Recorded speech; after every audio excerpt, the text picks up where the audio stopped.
आप यकीनन रोज़ सोचते होंगे कि मेरे पोर्टफोलियो में कितने स्टॉक्स होने चाहिए to maximise my returns. This is an age old million dollar investing question. और आपने इस सवाल का जवाब ढूंढने की बहुत कोशिश की होगी, लेकिन कहीं से भी आपको सेटिस्फैक्ट्री जवाब नहीं मिला होगा।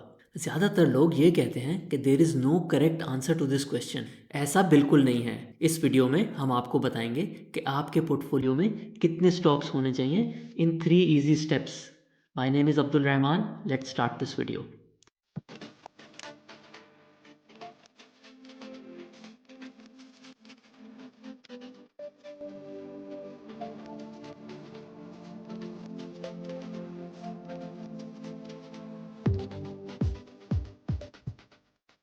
अगर आप एक एक्टिव इन्वेस्टर हैं and you enjoy the process of learning about different companies, different industries and you want to pick the next best company which will give you 10x returns, हम आपको बताएंगे कि आपके पोर्टफोलियो में मैक्सिमम नंबर ऑफ स्टॉक्स कितने होने चाहिए for maximum wealth creation. अगर आप एक पैसिव इन्वेस्टर हैं, आप 20 से 25 स्टॉक्स भी ले लेंगे, आप डाइवर्सिफिकेशन अचीव नहीं कर पाएंगे। आपके केस में बेस्ट ऑप्शन ये है कि आप एक ऐसा पोर्टफोलियो बनाएं जो कि KSE 100 इंडेक्स को ट्रैक करे। आइए सुनते हैं king of investing Warren Buffett को, जो कि हमसे बहुत ज़्यादा बेहतर ये प्रोसेस एक्सप्लेन कर सकते हैं। We think diversification is, as practiced generally, makes very little sense for anyone that knows what they're doing. Diversification is a protection against ignorance. I mean, if you want to make sure that nothing bad happens to you relative to the market, you own everything. There's nothing wrong with that. I mean, that is a perfectly sound approach for somebody who does not feel they know how to analyze businesses. If you know how to analyze businesses and value businesses, it's crazy to own 50 stocks or 40 stocks or 30 stocks probably, because there aren't that many wonderful businesses. अब हम आपको बताते हैं हमारे 3 rules which will help you decide कि आपके portfolio में number of stocks कितने होने चाहिए। First rule is how much of your net worth या फिर savings are you investing in the stock market. If you are a businessman, the correct metric is percentage of your non business net worth. If the answer is above 50%, then you should have minimum 7 to 8 stocks in your portfolio. अगर आपने less than 25% of your net worth stock market में invest की हुई है, then you should have no more than 5 stocks in your portfolio. Let me explain why. Stocks are nothing but businesses. You are an equal partner, but आपके पास management control नहीं है। Let's assume आपने 30 companies research की हैं और आप उनको arrange कर लेते हैं इन descending order in terms of their upside. आपकी जो टॉप 5 कंपनीज होंगी वो प्रॉब्ली आपको नेक्स्ट 20 ईयर्स में 100 से 200 टाइम्स रिटर्न्स दे रही होंगी। जो नेक्स्ट टॉप कंपनीज होंगी वो प्रॉब्ली आपको 50 से 100 टाइम्स रिटर्न्स दे रही होंगी इन 20 ईयर्स। आप जैसे जैसे अपने पोर्टफोलियो में more and more companies add करते जाएंगे, आपके पोर्टफोलियो का एवरेज रिटर्न कम होता जाएगा। पीटर लिंच, एक फेमस इन्वेस्टर, इस प्रोसेस को डाइवर्सिफिकेशन के बजाय डाइवोर्सिफिकेशन कहते हैं। यानी कि आप अपने पोर्टफोलियो में worse and worse businesses add करते जा रहे हैं। अगर आप less than 25% of your net worth stock market में इन्वेस्ट कर रहे हैं, तो इसका मतलब है आपने ऑलरेडी काफ़ी diversification outside of stock market कर ली है। प्रॉब्ली आपके पास थोड़ी बहुत रियल एस्टेट, थोड़ी बहुत fixed income already part of your portfolio है। तो फिर जब आप स्टॉक मार्केट का पोर्टफोलियो कंस्ट्रक्ट करें, so you should focus on your best ideas. इस केस में अगर आपके पोर्टफोलियो में 3 से 5 स्टॉक्स भी होंगे, तब भी each stock is less than 10% of your net worth. If you are like me and you are investing more than 50% of your savings in the stock market, फिर मैं आपको रेकमेंड करूंगा कि आप मिनिमम 7 to 8 स्टॉक्स रखें अपने पोर्टफोलियो में। अब आप सोच रहे होंगे कि वाई 7 to 8 कंपनीज? इसके पीछे 2 रीजंस हैं। फर्स्ट इज़, जब आप 7 to 8 कंपनीज अपने पोर्टफोलियो में ऐड करते हैं फ्रॉम 300 लिस्टेड कंपनीज, तो आप टॉप कंपनीज ऐड कर रहे होते हैं, आप डाइवर्सिफिकेशन नहीं कर रहे होते। वो कंपनी जो कि आपके लिस्ट में 7 to 8 नंबर पे आती है, वो भी बहुत अच्छा रिटर्न दे रही होती है। And the second reason is value realisation. आपको समझना होगा कि as minority share holders we do not control value realisation. Value realisation means कि आपने जिस कंपनी में इन्वेस्ट किया हुआ है, स्टॉक मार्केट उसकी फेयर वैल्यू को कब रिकॉग्नाइज करेगी। तो अगर आपने अपनी नेटवर्थ का 50% से ज़्यादा स्टॉक मार्केट में इन्वेस्ट किया हुआ है, तो प्रॉब्ली आप हर हफ्ते या हर महीने तो ज़रूर अपना पोर्टफोलियो चेक करते होंगे। और अगर आपके पोर्टफोलियो में 3 से 4 कंपनीज होंगी तो ऐसा हो सकता है कि स्टॉक मार्केट बढ़ती जाए बट आपकी कंपनीज कुछ टाइम के लिए ना बढ़ें।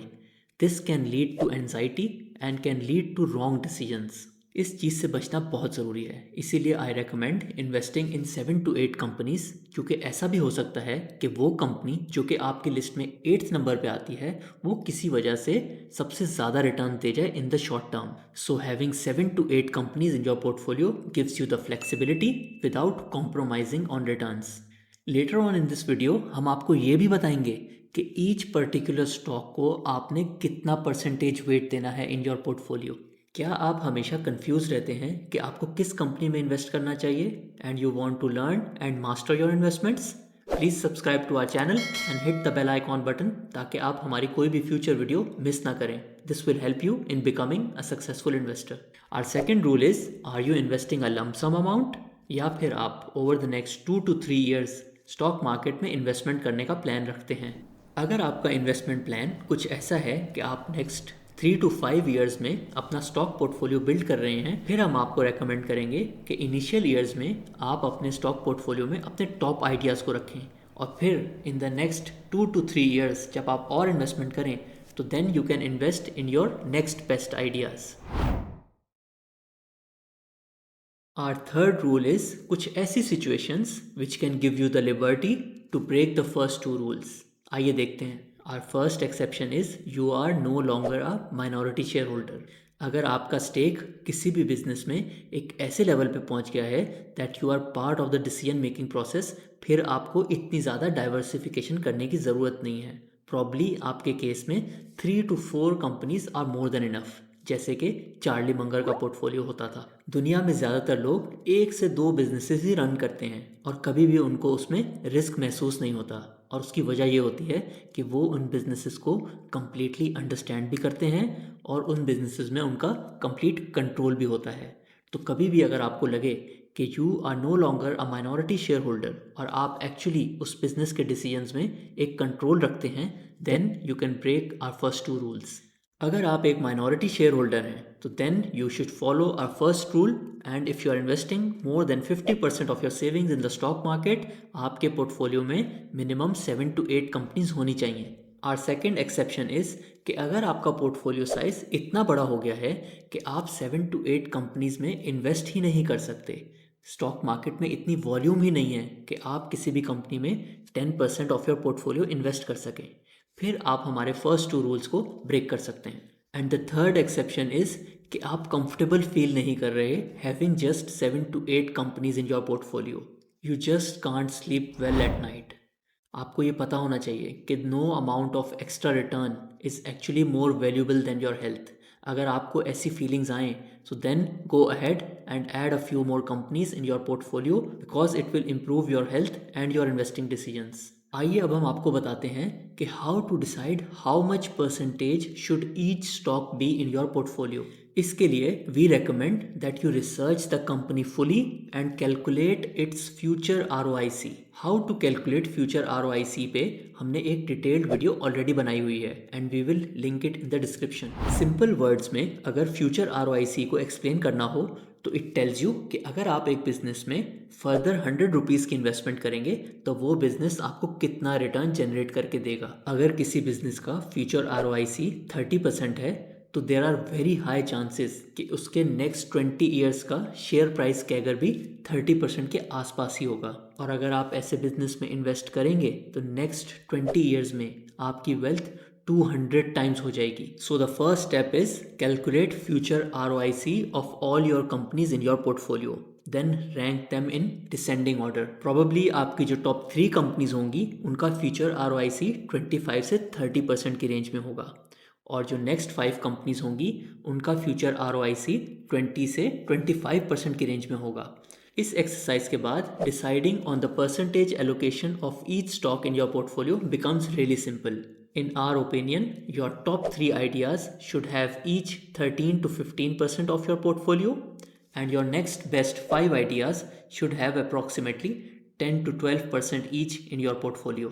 यहाँ मैं आपको एक प्रो टिप दूंगा, आपको बार बार अपना स्टॉक पोर्टफोलियो एडजस्ट करने की ज़रूरत नहीं है। Let your winners run. May be अगर आपकी एक टॉप कंपनी इतनी ज़्यादा बढ़ जाती है कि that becomes 25% of your portfolio, फिर आप थोड़ी सी रीएलोकेशन कर सकते हैं। बार बार पोर्टफोलियो एडजस्ट करने से आपको एक तो ट्रेडिंग फीस लगती हैं, एंड देन मोर इम्पॉर्टेंटली आपको कैपिटल गेन्स टैक्स भी पे करना पड़ता है।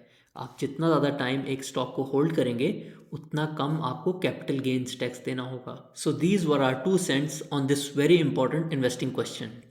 प्लीज़ हमें कमेंट्स में बताएं कि currently how many stocks do you have in your portfolio, और इस वीडियो को देखने के बाद आप अपने पोर्टफोलियो में फ्यूचर में कितने स्टॉक्स रखेंगे।